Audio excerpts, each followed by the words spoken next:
Merci Madame la Présidente, Madame la rapporteure, Monsieur le rapporteur. Un grand merci, cher Nicole et Bernard, pour votre travail remarquable. Je salue en particulier votre proposition consistant à individualiser les efforts de chaque pays dans un effort de responsabilisation et aussi de solidarité. Vous l'avez rappelé, le changement climatique, la perte de la biodiversité et l'érosion des ressources naturelles font peser des risques considérables sur nos sociétés. La reconnaissance de ces risques doit conduire l'UE à se doter d'un cadre de transparence pour mieux les mesurer, les comprendre et les gérer. En matière de transparence, la France s'est montée très ambitieuse. Depuis l'adoption de la loi relative à la transition énergétique pour la croissance verte en 2015, elle est le premier pays à rendre obligatoire la publication d'informations relatives à leur contribution aux objectifs climatiques, aux risques financiers associés à la transition énergétique et écologique.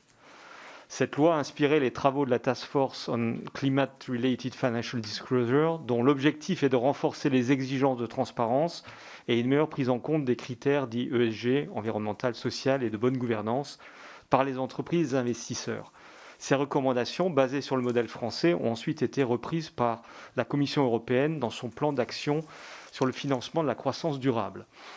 C'est fort de cette conviction de l'importance de la transparence que nous avons souhaité, avec Madame Tanguy, proposer 2 amendements relatifs au renforcement de l'accessibilité du suivi et de l'évaluation des avancées des États membres en matière de financement de la transition écologique européenne. Nous en débattrons tout à l'heure. Vous l'avez souligné, Madame la rapporteure, Monsieur le rapporteur, un enjeu majeur consiste en la mise en place de méthodologies de suivi et d'indicateurs capables de mesurer l'impact de nos actions sur les risques environnementaux. Quelles pistes voyez-vous pour leur mise en place afin de favoriser les stratégies d'investissement cohérentes avec les objectifs environnementaux de long terme et de s'assurer de leur bonne mise en œuvre? Je vous remercie. Merci. Aude Bono-Vandam.